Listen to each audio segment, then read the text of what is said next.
Hello everyone, welcome back to my channel. ഇന്ന് നമ്മൾ RRB NTPC എക്സാമിൻ്റെ shift analysis video ആണ് കേട്ടോ ചെയ്യാൻ പോകുന്നത്. 19th മാർച്ചിൻ്റെ തേർഡ് ഷിഫ്റ്റ് അനാലിസിസ് വീഡിയോ ആണിത്.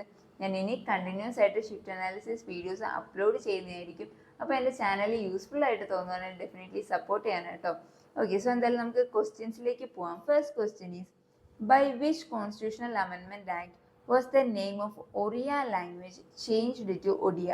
ഓക്കെ, ശ്രദ്ധിക്കണം കേട്ടോ. ഒറിയ ലാംഗ്വേജ് ഓൾറെഡി നമ്മുടെ കോൺസ്റ്റിറ്റ്യൂഷനിൽ ഉണ്ടായിരുന്നു. അതിനെ നമ്മൾ ഒഡിയ എന്ന് റീനെയിം ചെയ്തത് ഏത് കോൺസ്റ്റിറ്റ്യൂഷണൽ ആക്ട് വഴിയെന്നാണ് ചോദിക്കുന്നത്. ഏത് വഴിയാണ്? 96th കോൺസ്റ്റിറ്റ്യൂഷണൽ അമെൻമെൻറ്റ് ആക്ട് വഴി. 2011 96th കോൺസ്റ്റിറ്റ്യൂഷണൽ അമെൻമെൻറ്റ് ആക്ട് വഴിയാണ് ഒറിയ എന്ന ലാംഗ്വേജിനെ നമ്മൾ ഒഡിയ എന്നതിലോട്ട് റീനെയിം ചെയ്യുന്നത്. ഓക്കെ, നമുക്ക് ഓൾറെഡി കോൺസ്റ്റിറ്റ്യൂഷൻ നമ്മൾ അഡോപ്റ്റ് ചെയ്യുന്ന ടൈമിൽ നമുക്ക് 14 ലാംഗ്വേജസ് ആയിരുന്നു റെക്കഗ്നൈസ് ചെയ്തിരുന്നത്. ഇന്ത്യയിൽ 14 ലാംഗ്വേജസ് ആയിരുന്നു. ഇപ്പം 22 ലാംഗ്വേജസ്. ഓക്കെ, കറൻ്റ്ലി നമുക്ക് 22 ലാംഗ്വേജസ് ആണ് കോൺസ്റ്റിറ്റ്യൂഷനിൽ നമുക്ക് മെൻഷൻ ചെയ്തേക്കുന്നത്. നമുക്ക് ഫസ്റ്റിലെ 14 ലാംഗ്വേജസിൽ തന്നെ നമുക്ക് ഒറിയ ലാംഗ്വേജ്, ഒറീസയുടെ ഒറിയ ലാംഗ്വേജ് ഉണ്ടായിരുന്നു.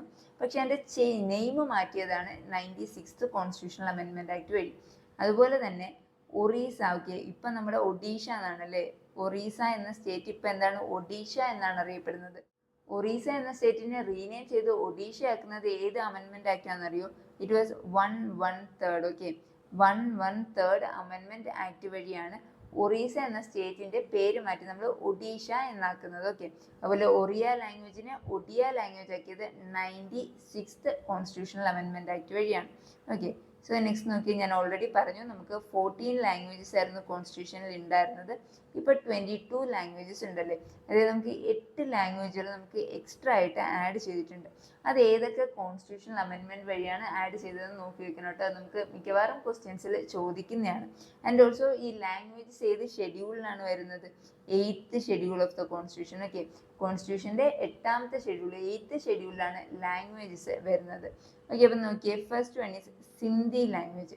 21st കോൺസ്റ്റിറ്റ്യൂഷനിൽ ഏതാണ്? 21st കോൺസ്റ്റിറ്റ്യൂഷണൽ അമെൻമെൻറ്റ് ആക്ട് വഴിയാണ് നമ്മൾ സിന്ധി ലാംഗ്വേജിനെ കോൺസ്റ്റിറ്റ്യൂഷനിൽ അഡോപ്റ്റ് ചെയ്യുന്നത്. ഏത് language? Sindhi. Then comes 71st. Okay, നോക്കിയേ, 21st then 71st constitutional. Okay, 21st കഴിഞ്ഞ് 71st. ഇതിലാണ് നമുക്ക് Konkani, Manipuri and Nepali. Konkani, Manipuri and Nepali languages നമ്മൾ കോൺസ്റ്റിറ്റ്യൂഷനിൽ ആഡ് ചെയ്യുന്നത് 71st കോൺസ്റ്റിറ്റ്യൂഷണൽ അമെൻമെൻറ്റ് ആക്ട് വഴിയാണ്. അത് കഴിഞ്ഞ് 92nd കോൺസ്റ്റിറ്റ്യൂഷൻ. ഇത് നമുക്ക് മിക്കവാറും ചോദിക്കുന്നത് ഈ ഒരു കോൺസ്റ്റിറ്റ്യൂഷനിൽ നിന്നാണ്. അതായത് ബോഡോ, ഡോങ്ക്രി, മൈഥിലി, സന്താലി, ഈ 4 ലാംഗ്വേജസ്. ഓക്കെ, ബോഡോ, ഡോങ്ക്രി, മൈഥിലി, സന്താലി, ഈ 4 languages 92nd constitutional amendment act of 2003 92nd constitutional amendment act വഴിയാണ് നമ്മുടെ കോൺസ്റ്റിറ്റ്യൂഷനിലേക്ക് ആഡ് ചെയ്യുന്നത്. ഓക്കെ, അപ്പോൾ അത് ക്ലിയർ അല്ലേ? സോ നമുക്ക് നെക്സ്റ്റ് ക്വസ്റ്റ്യൻ നോക്കാം. So the next question is, which scheme was launched by Narendra Modi on 2nd October? Okay, 2nd ഒക്ടോബറിൻ്റെ importance നമുക്കറിയാമല്ലേ. മഹാത്മാഗാന്ധിയുടെ ബർത്ത് ആനിവേഴ്സറി ആണെന്ന്. അന്ന് ട്രൈബൽ ഡെവലപ്മെൻറ്റിന് വേണ്ടിയിട്ട് നരേന്ദ്രമോദി ലോഞ്ച് ചെയ്ത ഒരു സ്കീമുണ്ട്. ഇപ്പോൾ it was Dharti Aba Janjatiya Gram Utkarsh Abhiyan. Okay, Dharti Aba Janjatiya Gram Utkarsh Abhiyan എന്ന് പറയുന്ന സ്കീമാണ് നരേന്ദ്രമോദി ഫോർ ദ ട്രൈബൽ ഡെവലപ്മെൻറ്റിന് വേണ്ടിയിട്ടാണ് ഈ ഒരു സ്കീം നരേന്ദ്രമോദി എന്നാണ് ലോഞ്ച് ചെയ്യുന്നത്. ആക്ച്വലി ക്വസ്റ്റ്യൻ തിരിച്ചിട്ടായിരുന്നു കേട്ടോ ഇന്നത്തെ എക്സാമിന്. എന്നാണ് ലോഞ്ച് ചെയ്തതെന്നായിരുന്നു അതിൻ്റെ ഇമ്പോർട്ടൻസ്. അതിൽ ഓപ്ഷൻസ് ഉണ്ടായിരുന്നതിൽ ഒരെണ്ണം വാസ് മഹാത്മാഗാന്ധിയുടെ ബർത്ത് ആനിവേഴ്സറി എന്നായിരുന്നു കേട്ടോ ഒരു ഓപ്ഷൻ. അപ്പോൾ എന്നാണ് ധാർത്തി ആബ ജാൻജതിയ ഗ്രാം ഉത്കർഷ് അഭിയാൻ നരേന്ദ്രമോദി ലോഞ്ച് ചെയ്യുന്നത്? It was on 2nd October അല്ലേ. 2nd ഒക്ടോബറിലാണ്, which is the birth anniversary of Mahatma Gandhi. Okay, so the next question, okay, where was the 68th Commonwealth Parliamentary Conference held in 2025? 2025 Commonwealth parliamentary conference നടന്നത് എവിടെയാണെന്നാണ് ചോദ്യം. It's Barbados. Okay, ബർദബോസിലെ bridge ടൗണിലാണ്. Okay, ബർദബോസിലെ bridge ടൗണിൽ വെച്ചിട്ടായിരുന്നു Commonwealth parliamentary conference of 2025 നടക്കുന്നത്. And അത് ഡേറ്റ് ഒന്ന് നോക്കിയേ. It was from 5th to 12th October of 2025. എന്നാണ് നടന്നത്? 5th to 12th October of 2025 ആണ്. ആൻഡ് ഓൾസോ എൻ്റെ തീം നോക്കിയേ, the Commonwealth a global partner. എന്താണ് ഇത് കോൺഫറൻസിന്റെ തീം എന്തായിരുന്നു? The Commonwealth a global partner അല്ലേ, the Commonwealth a global partner. Okay, so അത് കഴിഞ്ഞ് നോക്കി അതിന് മുന്നത്തെ 2024 നമുക്ക് എവിടെയായിരുന്നു കോൺഫറൻസ് നടന്നത്? 67th ആയിരുന്നു 2024. It was held at Sydney, ഓസ്ട്രേലിയയിലെ സിഡ്നിയിലായിരുന്നു 2024 കോൺഫറൻസ് നടക്കുന്നത്. അതുപോലെ ഇനി നെക്സ്റ്റ് അപ്കമിങ് ഷെഡ്യൂൾഡ് എന്നത്തേക്കാണ് ഷെഡ്യൂൾ ചെയ്തേക്കുന്നത്? 69th വരാൻ പോകുന്ന 2026. It's scheduled to be held in United Kingdom. എവിടെയാണ്? Isle of Man. യുണൈറ്റഡ് കിങ്ഡത്തിലെ ഐൽ ഓഫ് മാനിലാണ് ഷെഡ്യൂൾ ചെയ്തേക്കുന്നത്. Okay, so the next question നോക്കിയേ. Which article under DPSP mentions Panchayati Raj? Okay, ഇത് ഡയറക്റ്റീവ് പ്രിൻസിപ്പിൾസ് ഓഫ് സ്റ്റേറ്റ് പോളിസിയുടെ കീഴിലെ ഏത് ആർട്ടിക്കിളിലാണ് പഞ്ചായത്തി രാജ് മെൻഷൻ ചെയ്തേക്കുന്നതെന്നാണ് ക്വസ്റ്റ്യൻ. ആക്ച്വലി നമ്മൾ കൂടുതലും പഞ്ചായത്തി രാജ് റിലേറ്റ് ചെയ്ത് പഠിക്കുന്ന ഒരു ആർട്ടിക്കിൾ ഈസ് ആർട്ടിക്കിൾ 243 അല്ലേ. ആർട്ടിക്കിൾ 243 ആണ് നമ്മൾ പഞ്ചായത്തി രാജുമായിട്ട് റിലേറ്റ് ചെയ്ത് പഠിക്കാതെ. കാര്യം അതാണ്, ഈ ഒരു ആർട്ടിക്കിളിലാണ് പഞ്ചായത്തി രാജിന് കോൺസ്റ്റിറ്റ്യൂഷണൽ സ്റ്റാറ്റസ് നൽകുന്നത് ത്രൂ 73rd കോൺസ്റ്റിറ്റ്യൂഷണൽ അമെൻമെന്റ് അല്ലെ. 73rd കോൺസ്റ്റിറ്റ്യൂഷണൽ അമെൻമെന്റ് ഓഫ് 1993. 73rd കോൺസ്റ്റിറ്റ്യൂഷണൽ അമെൻമെന്റ് വഴിയാണ് പഞ്ചായത്തി രാജിന് ഒരു കോൺസ്റ്റിറ്റ്യൂഷണൽ സ്റ്റാറ്റസ് കൊടുക്കുന്നത്. ആൻഡ് അത് നമ്മൾ മെൻഷൻ ചെയ്തേക്കുന്നത് ആർട്ടിക്കിൾ 243 ഓഫ് ദി കോൺസ്റ്റിറ്റ്യൂഷനിലാണ്. പക്ഷേ അണ്ടർ DPSP ഡയറക്റ്റീവ് പ്രിൻസിപ്പിൾസിന് കീഴിലും നമ്മൾ പഞ്ചായത്തി രാജിനെ കുറിച്ച് മെൻഷൻ ചെയ്യുന്നുണ്ട്. ഒരു ബേസിക് ആയിട്ട്, അതായത് നമുക്ക് ഇങ്ങനെ ഒരു സിസ്റ്റം വേണം എന്ന് ജസ്റ്റ് ഒന്ന് മെൻഷൻ ചെയ്യുന്നുണ്ട് കേട്ടോ. അപ്പോൾ ഇന്നത്തെ എക്സാമിന് അതാണ് നമുക്ക് ചോദിച്ചത്. അത് ഏത് ആർട്ടിക്കിളാണ്? Article 40 of the constitution. Article 40ലാണ് DPSPയിൽ ആർട്ടിക്കിൾ 40ലാണ് പഞ്ചായത്തി രാജിനെ കുറിച്ച് മെൻഷൻ ചെയ്യുന്നത്. അല്ലാതെ നോക്കുമ്പോൾ നമുക്ക് ആർട്ടിക്കിൾ 243ലാണ് 73rd അമെൻമെന്റ് വഴി 1993 കോൺസ്റ്റിറ്റ്യൂഷണൽ സ്റ്റാറ്റസ് നൽകുന്നത് 243 ആർട്ടിക്കിളിലാണ്. ഓക്കെ, ആൻഡ് നോക്കിക്കേ, Panchayati Raj is covered under part 9 അല്ലേ. പാർട്ട് 9 ഓഫ് ദി കോൺസ്റ്റിറ്റ്യൂഷനിലാണ് നമ്മൾ പഞ്ചായത്തി രാജ് വരുന്നത്. And from article 243 to 243O വരെയാണ് പഞ്ചായത്ത്. Okay, so the next question നോക്കിയേ. Which is the latest UNESCO recognised cold desert in India? Okay, latest ആയിട്ട് 2025 UNESCO recognise ചെയ്ത cold desert, ഇന്ത്യയിലെ cold desert ഏതെന്നാണ് ചോദിച്ചിരിക്കുന്നത്. അത് ഹിമാചൽ പ്രദേശിലെ സ്പിതി വാലിയിലുള്ളൊരു യുനെസ്കോ റെക്കഗ്നൈസ്ഡ് ബയോസ്ഫിയർ റിസർവ് ആണ് കേട്ടോ. ബയോസ്ഫിയർ റിസർവ് ആണ്. അതേതാണ്? ഹിമാചൽ പ്രദേശിലെ സ്പിതി വാലി. എവിടെയാണ്? ഹിമാചൽ പ്രദേശിലെ സ്പിതി വാലിയിലുള്ള കോൾഡ് ഡെസേർട്ട് ആണ് ഈ ഏറ്റവും ലേറ്റസ്റ്റ് ആയിട്ട് 2025 യുനെസ്കോ റെക്കഗ്നൈസ് ചെയ്യുന്നത്. ഓക്കെ, നമ്മുടെ ഫസ്റ്റ് നമുക്കിപ്പം ടോട്ടലി എത്രയാണ്? 13 യുനെസ്കോ റെക്കഗ്നൈസ്ഡ് ബയോസ്ഫിയർ റിസർവ്സ് ആണ് കേട്ടോ ഇന്ത്യയിലുള്ളത്. ടോട്ടലി ഇതും കൂടെ ഇൻക്ലൂഡ് ചെയ്തുകൊണ്ട് 13 ബയോസ്ഫിയർ റിസർവ്സ് ആണ് നമുക്ക് ഇന്ത്യയിലുള്ളത്. ഏത് ബയോസ്ഫിയർ റിസർവ് ആയിരുന്നു യുനെസ്കോ റെക്കഗ്നൈസ് ചെയ്തത്? നിൽഗിരി അല്ലേ. നമ്മുടെ തമിഴ്നാട്ടിലും കേരളത്തിലും കർണാടകയിലും കൂടി ആയിട്ട് സ്പ്രെഡ് ചെയ്ത് കിടക്കുന്ന നിൽഗിരി ബയോസ്ഫിയർ റിസർവ് ആണ് first UNESCO recognised biosphere reserve എന്ന് പറയുന്നത്. ഓക്കെ, ഇത് ബയോസ്ഫിയർ റിസർവ് ആണ്, അല്ലാതെ യുനെസ്കോ വേൾഡ് ഹെറിറ്റേജ് സൈറ്റ് ഏതാണ് നമുക്കറിയാം. First UNESCO world heritage site Ajanta caves അല്ലേ. മഹാരാഷ്ട്രയിലെ അജന്ത കേവ്സ് ആണ്. മിക്കവാറും നമുക്ക് ക്വസ്റ്റ്യന് ആൻസർ ആയിട്ട് ഈ ഒരു ഓപ്ഷൻ തന്നെയാണ് വരുന്നത്. എന്നിരുന്നാലും ലൈക്ക് ഫോർ യുവർ ഇൻഫർമേഷൻ ഞാനൊന്ന് പറയാം. നമുക്ക് അജന്ത കേവ്സ്, അതുപോലെ തന്നെ Ellora caves, Agra fort and Taj Mahal. Ajanta caves, Ellora caves, Agra fort and Taj Mahal, ഈ നാലും നമുക്ക് ഒരേ ടൈമിലായിരുന്നു യുനെസ്കോ വേൾഡ് ഹെറിറ്റേജ് സൈറ്റ് ആയിട്ട് റെക്കഗ്നൈസ് ചെയ്യുന്നത് കേട്ടോ. ഏത് ഇയർ ആയിരുന്നു? It was in 1983 I guess. Yes, അതെ, 1983 യുനെസ്കോ ഈ 4 സൈറ്റും നമുക്ക് ആക്ച്വലി ഒരുമിച്ചായിരുന്നു റെക്കഗ്നൈസ് ചെയ്യുന്നത്. എന്നാലും നമ്മുടെ SSCയുടെ ആൻസർ കീ പ്രകാരം മിക്കവാറും നമുക്ക് വരുന്നത് അജന്ത കേവ്സ്. ഓക്കെ, മഹാരാഷ്ട്രയിലെ അജന്ത കേവ്സ് ആണ് first UNESCO world heritage site in India എന്ന് പറയുന്നത്. Okay, so the next question നോക്കിയേ. Yes, it became the 13th. ഇപ്പൊ ടോട്ടലി നമുക്ക് 13 ബയോസ്ഫിയർ റിസർവ്സ് ആണല്ലേ ഉള്ളത്. Okay, so the next question നോക്കിയേ. How many countries had signed the United Nations Convention Against Cybercrime by the conclusion of a high-level signing ceremony held in October 2024-2025. Okay, അപ്പോൾ October 2024 നടന്ന high level signing സെറമണിയിൽ ഏതൊക്കെ countries ആണ്, United നേഷൻ്റെ ഏതൊക്കെ countries ആണ് cyber ക്രൈമിന് against ആയിട്ടുള്ളത് ഒരു sign ചെയ്യുന്നത്? എത്ര കൺട്രീസ് എന്നാണ് കേട്ടോ. നമുക്ക് ടോട്ടലി യുണൈറ്റഡ് നേഷൻസും ടോട്ടലി നമുക്കിപ്പോൾ 193 മെമ്പർ കൺട്രീസ് ഉണ്ട്. പക്ഷെ അതിൽ 72 കൺട്രീസ് മാത്രമാണ് ഈ ഒരു സൈബർ ക്രൈംസിന് എഗെയിൻസ്റ്റ് ആയിട്ടുള്ള കൺവെൻഷൻ സൈൻ ചെയ്യുന്നത്. 72 കൺട്രീസ് മാത്രമാണ് കേട്ടോ. 72 കൺട്രീസ്. നമുക്ക് ടോട്ടലി 193 കൺട്രീസ് ഉണ്ട് കേട്ടോ. ഇന്ത്യ പോലും ഇന്ത്യ ഇനിഷ്യലി നമുക്കിപ്പം സൈൻ ചെയ്തിട്ടില്ല കേട്ടോ. ഇന്ത്യയും സൈൻ ചെയ്തിട്ടില്ല. അപ്പം 72 കൺട്രീസ് ആണ് സൈൻ ചെയ്തിരിക്കുന്നത്. ഓക്കെ, സോ നെക്സ്റ്റ് ക്വസ്റ്റ്യൻ നോക്കിയേ. Which article of the constitution speak about citizenship? Okay, സിറ്റിസൺഷിപ്പിനെ പറ്റി പറയുന്നത് ഏത് ആർട്ടിക്കിളാണ്? നമുക്കറിയാം citizenship part 2 of the constitution. Citizenship വരുന്നത് എവിടെയാണ്? പാർട്ട് 2 ഓഫ് ദി കോൺസ്റ്റിറ്റ്യൂഷനിലാണ്. അതിൽ from article 5 to article 11 of the constitution. Article 5 to article 11 സിറ്റിസൺഷിപ്പിൻ്റെ ഓരോ കാര്യങ്ങളാണ് അതിൽ നമ്മൾ ഡിഫൈൻ ചെയ്യുന്നത്. ഇതിലാണ് ആർട്ടിക്കിൾ 5 ടു ആർട്ടിക്കിൾ 11. അതിൽ കുറച്ച് ഇമ്പോർട്ടൻ്റ് ആയിട്ടുള്ള കുറച്ച് ആർട്ടിക്കിൾസ് ഞാനിവിടെ കൊടുത്തിട്ടുണ്ട്. ഫസ്റ്റ് വൺ നോക്കിയാൽ ആർട്ടിക്കിൾ 6 എന്താണ് പറയുന്നത്? Rights of citizenship of persons who migrated from Pakistan to India. എവിടെയാണ് ഫസ്റ്റ് വരുന്നത്? പാകിസ്ഥാനിൽ നിന്നും ഇന്ത്യയിലേക്ക് മൈഗ്രേറ്റ് ചെയ്തവരുടെ സിറ്റിസൺഷിപ്പിൻ്റെ റൈറ്റ് ആണ് ഇതിൽ വരുന്നത്, ആർട്ടിക്കിൾ 6 വരുന്നത്. എന്നാൽ ആർട്ടിക്കിൾ 7 വരുന്നത് ഏതാണെന്ന് നോക്കിയേ. Citizenship of persons who migrated to Pakistan but later returned. ഇവിടെ നിന്ന് ഇന്ത്യയിൽ നിന്നിട്ട് പാകിസ്ഥാനിലേക്ക് മൈഗ്രേറ്റ് ചെയ്യുകയുണ്ടായി, എന്നിട്ട് ലേറ്റർ അവർ റിട്ടേൺ ചെയ്തു. അവരുടെ റൈറ്റ്സ് പ്രൊട്ടക്ട് ചെയ്യുന്നത് ഏതിലാണ്? Article 7 okay, article 7. And article 9 ആണ് സിറ്റിസൺഷിപ്പുമായിട്ട് റിലേറ്റ് ചെയ്ത് ഏറ്റവും ഇമ്പോർട്ടൻ്റ് ആയിട്ടുള്ളത്. നോ ഡുവൽ സിറ്റിസൺഷിപ്പ് അല്ലേ?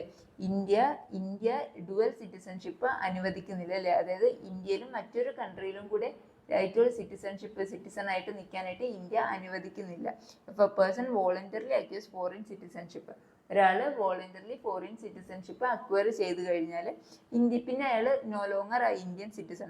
നോ ഡുവൽ സിറ്റിസൺഷിപ്പാണ് ഇതിൽ ആർട്ടിക്കിൾ 9 വരുന്നതാണ് നോ ഡുവൽ സിറ്റിസൺഷിപ്പ്. ഓക്കെ, ഇനി നെക്സ്റ്റ് ഒന്ന് നോക്കിക്കേ. ദ വേസ് ടു, നമുക്ക് 5 വേസ് ആണ് നമ്മുടെ ഇന്ത്യൻ സിറ്റിസൺഷിപ്പ് അക്വയർ ചെയ്യാനായിട്ട് 5 വേസ് ആണ് കേട്ടോ ഉള്ളത്. ഓർത്ത് വയ്ക്കുന്ന ആക്ച്വലി ബ്രിൻഡ് ഓർത്താൽ മതി, BRIND, ബ്രിൻഡ്. എന്താണ് 5 വേസ് എന്ന് നോക്കിയേ. ബൈ ബർത്ത് വഴി, ദെൻ ത്രൂ രജിസ്ട്രേഷൻ, അതായത് നമ്മളിപ്പം ഒരു ഫോറിനറിനെ ഇവിടോട്ട് വിവാഹം കഴിച്ച് കൊണ്ടുവന്നു കഴിഞ്ഞാൽ നമ്മൾ രജിസ്റ്റർ ചെയ്തുകൊണ്ട് അവരെ ബൈ രജിസ്ട്രേഷൻ നമുക്ക് ഇന്ത്യൻ സിറ്റിസൺഷിപ്പ് അക്വയർ ചെയ്യാൻ പറ്റും.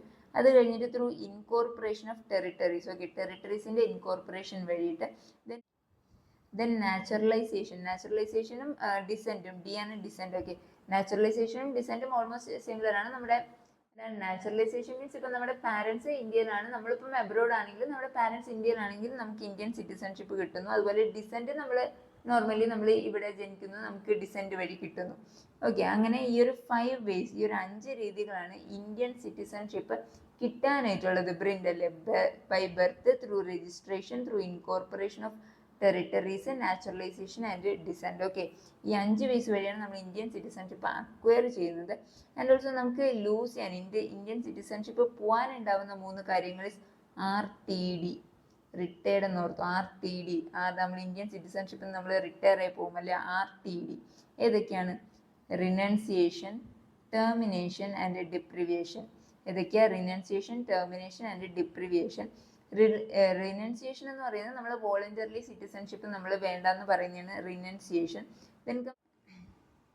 Then comes termination. ടെർമിനേഷൻ ആണ് നമ്മൾ നേരത്തെ പറഞ്ഞത്. എന്താണ്? നോ ഡുവൽ സിറ്റിസൺഷിപ്പ് അല്ലേ? നമ്മുടെ പേഴ്സൺ ഇന്ത്യൻ സിറ്റിസൺ വേറൊരു സിറ്റിസൺഷിപ്പ് അക്വയർ ചെയ്ത് കഴിഞ്ഞാൽ നമ്മുടെ ഇന്ത്യൻ സിറ്റിസൺഷിപ്പ് ടെർമിനേറ്റ് ചെയ്യപ്പെടും. ദെൻ ഡിപ്രിവിയേഷൻ വരുമ്പോഴത്തേക്കും നമ്മുടെ ഗവൺമെൻറ് നമ്മൾ എന്തെങ്കിലും ഫ്രോഡ് അല്ലെങ്കിൽ ഡിസ്ലോയാലിറ്റി എന്തെങ്കിലും റോങ് കാണിച്ചു കഴിഞ്ഞാൽ ഗവൺമെൻറ്റിന് തന്നെ നമ്മുടെ സിറ്റിസൺഷിപ്പ് റിമൂവ് ചെയ്യാൻ പറ്റും.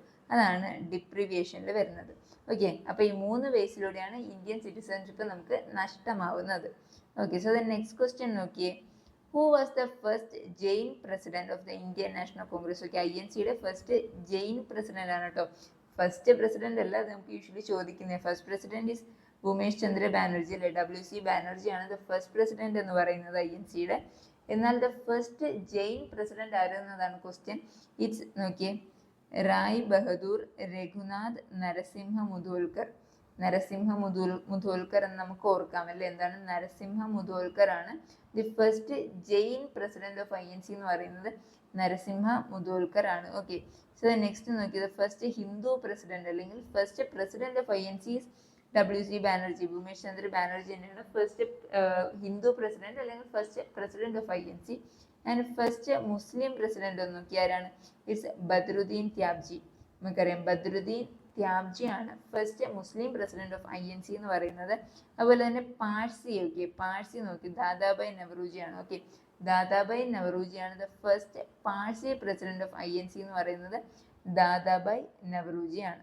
Okay, so the next question നോക്കിയേ, rancidity in food occurs due to which chemical process. Okay, ഫുഡിലെ റാൻസിഡിറ്റി മീൻസ് നമ്മുടെ പുറത്ത് കുറേ നേരം ഇരിക്കുമ്പോഴത്തേക്ക് അതെന്താ കേടാവും അല്ലേ.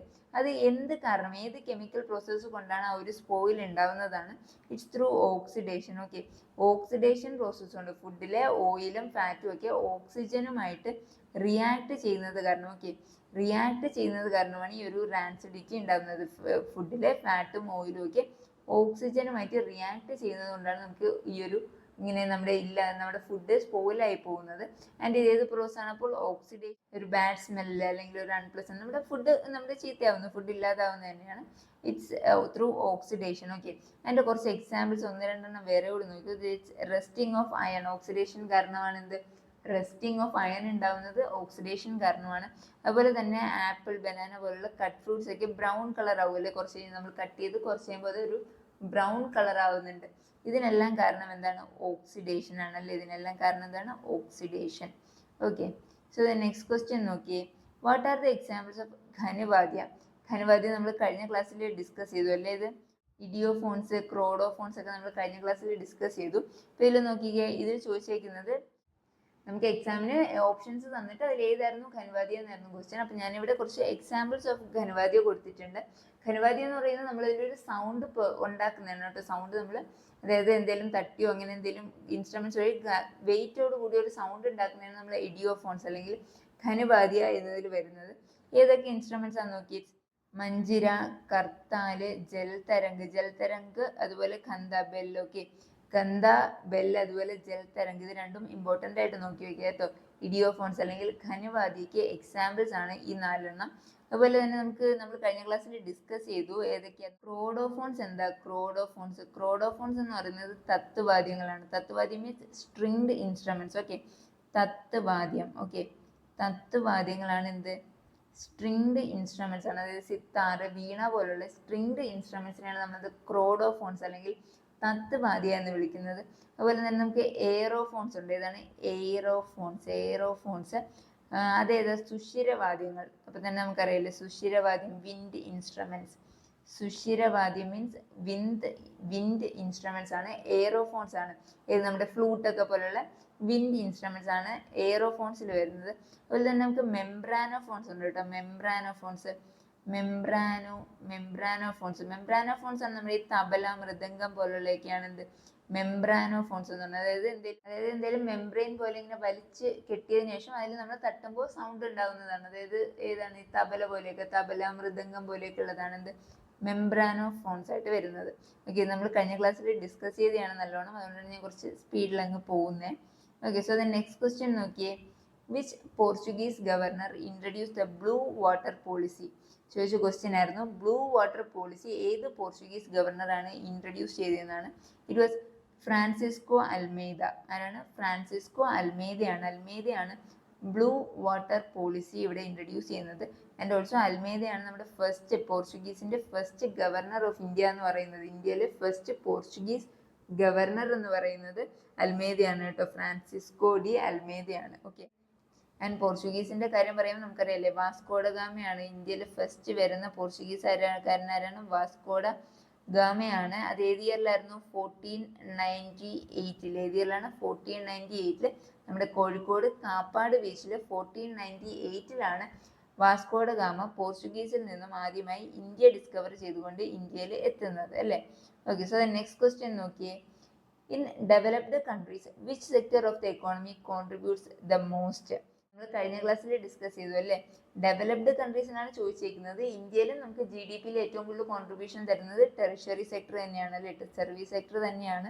ഇപ്പൊ ഡെവലപ്ഡ് കൺട്രീസിൽ ഏറ്റവും കൂടുതൽ കോൺട്രിബ്യൂഷൻ കൊടുക്കുന്നത് സർവീസ് സെക്ടർ അല്ലെങ്കിൽ ടെറിഷറി സെക്ടർ എന്നറിയപ്പെടുന്ന സെക്ടറാണ്. നമ്മൾ കഴിഞ്ഞ ക്ലാസ്സുകളിലെല്ലാം തന്നെ സെക്ടേഴ്സിനെ പറ്റി പറയുന്നുണ്ട് അല്ലേ, 3 സെക്ടറും അതിൽ എന്തൊക്കെയാണ് വരുന്നത് എന്നും അല്ലേ. Primary, secondary and tertiary. പ്രൈമറിയിലാണ് ഏതൊക്കെ അഗ്രികൾച്ചർ, മൈനിങ്, കോറിങ് ഒക്കെ, ഫിഷിംഗ് ഒക്കെ വരുന്നതാണ് അതിൽ. സെക്കൻഡറിയിലാണ് നമുക്ക് മാനുഫാക്ചറിങ്, ആൻഡ് ടെറിഷറിയിലാണ് ഈ സർവീസസ് എല്ലാം ഇൻക്ലൂഡ് ചെയ്തിരിക്കുന്നത് അല്ലേ. സർവീസ്, ഹോസ്പിറ്റൽസ്, ട്രാൻസ്പോർട്ടേഷൻ, എഡ്യൂക്കേഷൻ, അങ്ങനെ എല്ലാ സർവീസസും വരുന്ന ഇതിലാണ്, ടെറിഷറി സെക്ടറിലാണ്. ഓക്കെ. ഇപ്പം ഡെവലപ്ഡ് കൺട്രീസിൽ ഏത് സെക്ടറാണ് ഏറ്റവും കൂടുതൽ ജി ഡി പിയിൽ കോൺട്രിബ്യൂട്ട് ചെയ്യുന്നത്? It's tertiary sector. Okay. So the next question നോക്കിയേ. What is India's rank in the world in terms of increase in forest cover? Okay, increase in forest coverലാണ് ഇന്ത്യയുടെ rank is third. Okay, ഇന്ത്യയുടെ rank increase in forest cover. Okay, ശ്രദ്ധിക്കുക, increase in forest കവറിലാണ് third ആയിട്ട് വരുന്നത്. First ഏതൊക്കെയാണ്? China and second Australia. Okay, China, Australia and then third ആണ് India. Okay, ഇത് increase in forest cover ആണ് കേട്ടോ. ഞാനിവിടെ ക്ലാരിഫിക്കേഷൻ കൊടുത്തിട്ടുണ്ട്. അതായത് ടോട്ടൽ ഫോറസ്റ്റ് ഏരിയ അല്ലെങ്കിൽ ഫോറസ്റ്റ് കവറിൽ ഇന്ത്യയുടെ സ്ഥാനം എന്ന് പറയുന്നത് 10th ആണ്. ഓക്കെ, റാങ്ക് എന്ന് പറയുന്നത് 10th ആണ്. ടോട്ടൽ ഫോറസ്റ്റ് ഏരിയ കവർ ചെയ്യുന്ന ഏരിയയിൽ 10th ആണ് ഇന്ത്യയുടെ സ്ഥാനം. എന്നാൽ increase in forest cover, okay, increase in forest കവറിലാണ് ഇന്ത്യയുടെ സ്ഥാനം തേർഡ് ആയിട്ട് നിൽക്കുന്നത്. ഇൻക്രീസ് ഇൻ ഫോറസ്റ്റ് കവറിൽ ചൈനയും ഓസ്ട്രേലിയയും കഴിഞ്ഞിട്ട് തേർഡ് പൊസിഷൻ ആർക്കാണ്? ഇന്ത്യക്കാണ് വരുന്നത്. Okay, so the next question എന്താണെന്ന് നോക്കിയേ. Which device acts as both input and output device? Okay, ഇൻപുട്ടും ഔട്ട്പുട്ടും ആയിട്ട് നിങ്ങൾക്ക് കുറച്ച് ഓപ്ഷൻസ് ഉണ്ടായിരുന്നു. അതിൽ നിന്ന് ടച്ച് സ്ക്രീൻ ആയിരുന്നു കേട്ടോ ആൻസർ ആയിട്ട് വന്നത്. ടച്ച് സ്ക്രീൻ ആയിരുന്നു ഇൻപുട്ടും ഔട്ട്പുട്ട് ഡിവൈസുമായിട്ട് ആക്ട് ചെയ്യുന്നത് കമ്പ്യൂട്ടറിൽ.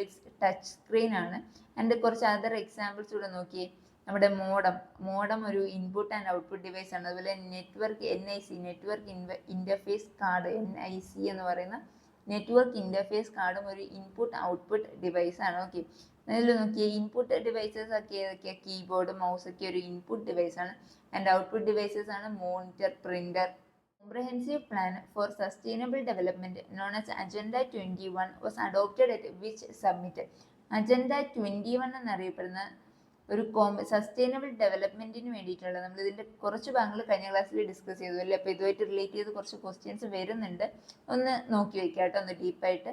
ഇപ്പോൾ കോംപ്രഹെൻസീവ് പ്ലാൻ എന്തിനാ? ഒരു സസ്റ്റൈനബിൾ ഡെവലപ്മെന്റ് അജണ്ട 21 എന്ന് പറയുന്ന ഒരു പ്ലാന് നമ്മൾ ഏത് സമ്മിറ്റിലായിരുന്നു ഇത് അഡോപ്റ്റ് ചെയ്തത്?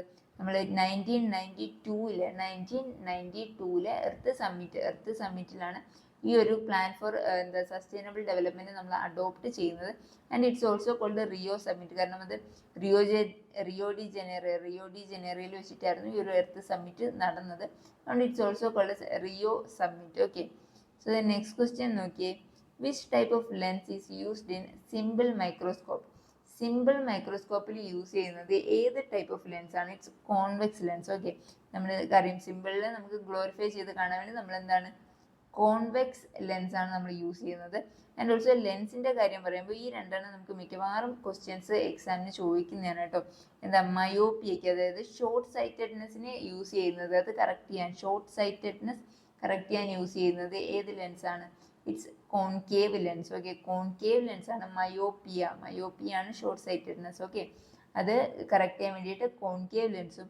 അതുപോലെ ഹൈപ്പർ മെട്രോപ്പിയ എന്ന് പറയുന്നത് ലോങ് സൈറ്റഡ്നെസ് ആണ്. ഓക്കെ, ഹൈപ്പർ മെട്രോപ്പിയ എന്ന് പറയുന്നത് ലോങ് സൈറ്റഡ്നെസ് ആണ്. അത് കറക്റ്റ് ചെയ്യാൻ വേണ്ടി നമ്മൾ യൂസ് ചെയ്യുന്നത് കോൺവെക്സ് ലെൻസും ആണ്. Okay, hyper മെട്രോപ്പിയ long sightedness correct ചെയ്യാൻ കോൺവെക്സ് ലെൻസ് ആണ് യൂസ് ചെയ്യുന്നത്. Okay, so the next question നോക്കിയേ. The Natyanjali festival of Tamil Nadu is celebrated for how many days? Okay, എത്ര ദിവസം നീണ്ടു നിൽക്കുന്ന ഒരു സെലിബ്രേഷൻ ആണ് നാട്യാഞ്ജലി സെലിബ്രേഷൻ? അപ്രോക്സിമേറ്റ്ലി 5 ആണ് കേട്ടോ. ആക്ച്വലി 5 to 7 ആണ് വരിക. എന്നാലും നമുക്ക് 5 നമുക്ക് പറയാം. 5 days ആണ് നാട്യാഞ്ജലി ഫെസ്റ്റിവൽ. തമിഴ്നാട്ടിൻ്റെ നാട്യാഞ്ജലി ഫെസ്റ്റിവൽ നടക്കുന്നത് 5 daysലത്തേക്കാണ്.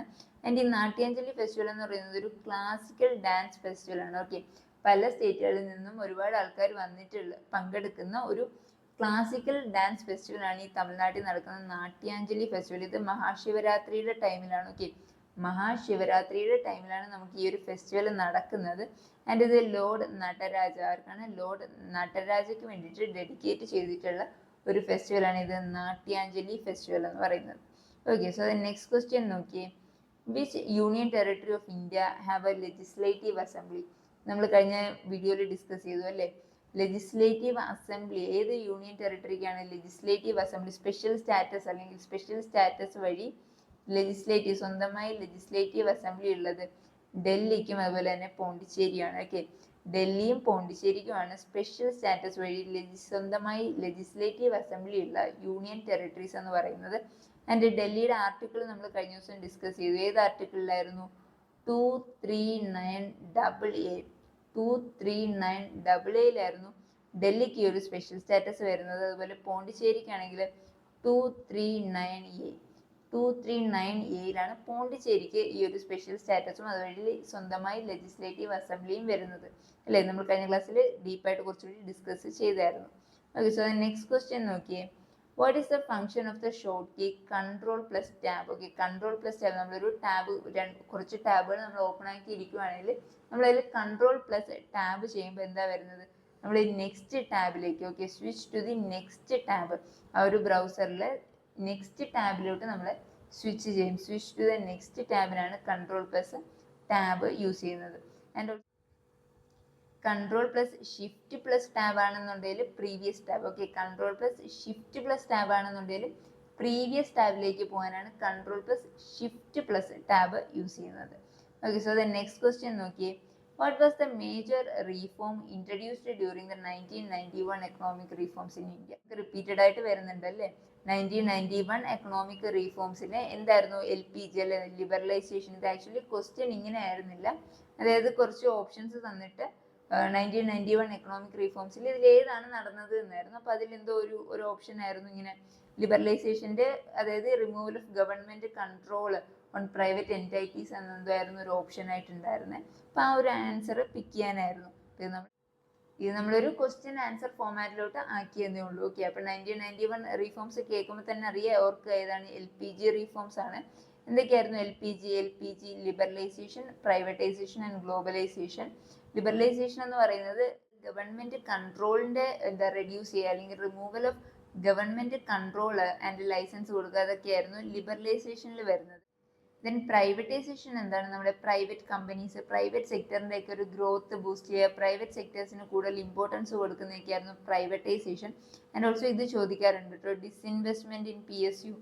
ഡിസ്ഇൻവെസ്റ്റ്മെന്റ് നടന്നത് എപ്പോഴായിരുന്നു? ഡിസ്ഇൻവെസ്റ്റ്മെന്റ് നടക്കുന്നത് 1991 എക്കണോമിക് റീഫോമിന്റെ ടൈമിൽ. ത്രൂ പ്രൈവറ്റൈസേഷൻ ആണ് നമ്മുടെ പബ്ലിക് സെക്ടർ എന്റർപ്രൈസസിന്റെ ഒരു ഡിസ്ഇൻവെസ്റ്റ്മെന്റ്, അതായത് പബ്ലിക് സെക്ടർ എന്റർപ്രൈസസ് മിക്കവാറും നമുക്ക് എന്താ പ്രൈവറ്റൈസ്ഡ് ആക്കി. അതാണ് പ്രൈവറ്റൈസേഷൻ എന്ന് പറയുന്നത്. 1991 എക്കണോമിക് റീഫോമിന്റെ ടൈമിലാണ് നടക്കുന്നത്. ഓക്കെ, ദെൻ ഗ്ലോബലൈസേഷൻ എന്താണ്? മാർക്കറ്റ്, ഫോറിൻ മാർക്കറ്റ്സിന്, ഫോറിൻ ട്രേഡും ഇൻവെസ്റ്റ്മെന്റിനും കാര്യങ്ങൾക്കൊക്കെ ഇന്ത്യൻ എക്കോണമി ഓപ്പൺ ആവുന്നതായിരുന്നു ഗ്ലോബലൈസേഷൻ എന്ന് പറയുന്നത്. ഓക്കെ, സോ നെക്സ്റ്റ് ക്വസ്റ്റ്യൻ നോക്കിയേ. Poverty and un-British rule in India is based on which theory? Okay, poverty and un-British rule നമുക്കറിയാം, ദാദാഭായ് നെഹ്റുജിയുടെ poverty and un-British rule in ഇന്ത്യയിൽ മെയിൻ ആയിട്ടും പറയുന്നത് the drain of wealth theory അല്ലെ. ഇവിടെ ഇന്ത്യയിൽ നമ്മുടെ വെൽത്ത് എല്ലാം, ഇന്ത്യയിൽ നിന്ന് നമ്മുടെ വെൽത്ത് ലൂട്ട് ചെയ്തുകൊണ്ട് പോകുന്നതിനെ പറ്റിയല്ലേ ബ്രിട്ടീഷേഴ്സ് നമ്മുടെ വെൽത്ത് എല്ലാം ലൂട്ട് ചെയ്ത് കൊണ്ട് പോകുന്നതിനെ പറ്റിയാണ് drain of wealth theory, poverty and un-British rule in ഇന്ത്യയിലെ ഡ്രെയിൻ ഓഫ് വെൽത്ത് തിയറിയിൽ പറയുന്നത്. ആൻഡ് ഓൾസോ ഈ ബുക്ക് എഴുതിയതായിരുന്നു ദാദാഭായ് നെഹ്റുജിയാണ്. It explains how the wealth was transferred from India to Britain without adequate return. Okay, റിട്ടേണിൽ നമുക്ക് കാര്യങ്ങൾ അറിയാമല്ലേ, ഇന്ത്യയിൽ നിന്നിട്ടും ബ്രിട്ടനിലോട്ടുള്ള ഒരു വെൽത്തിന്റെ ഒരു ഒഴുക്ക് അല്ലെങ്കിൽ അതിൻ്റെ ഒരു ഡ്രെയിൻ, ഒരു ലൂട്ടാണ് ഈ ഒരു ഡ്രെയിൻ ഓഫ് വെൽത്ത് തിയറിയിൽ പറയുന്നത്. Grand old man of India എന്നറിയപ്പെടുന്ന ആരാണ്? ദാദാഭായ് നെഹ്റുജിയാണ്. ആൻഡ് ഓൾസോ ഒരു ഇമ്പോർട്ടൻറ്റ് കാര്യമുണ്ട്, is the first Indian to become a member of the British parliament. ആരാണ് ബ്രിട്ടീഷ് പാർലമെന്റിലെ മെമ്പറായ first Indian? Okay, first Indian was Dadabhai Naoroji. Dadabhai Navroji is known as the Grand Old Man of India, and he is also the first Indian to become a member of British Parliament. Okay, so അപ്പോൾ ഇന്നത്തെ video ഇവിടെ കഴിയുവാണ്. ഞാൻ നാളെ തൊട്ട് continuous ആയിട്ട് shift analysis videos ഇടും കേട്ടോ. അപ്പോൾ എൻ്റെ വീഡിയോസ് ഹെൽപ്ഫുൾ ആയിട്ട് തോന്നുവാണെങ്കിൽ ചാനൽ സബ്സ്ക്രൈബ് ചെയ്യുക, ലൈക്ക് ചെയ്യുക, കമൻറ്റ് ചെയ്യുക. Thank you, by.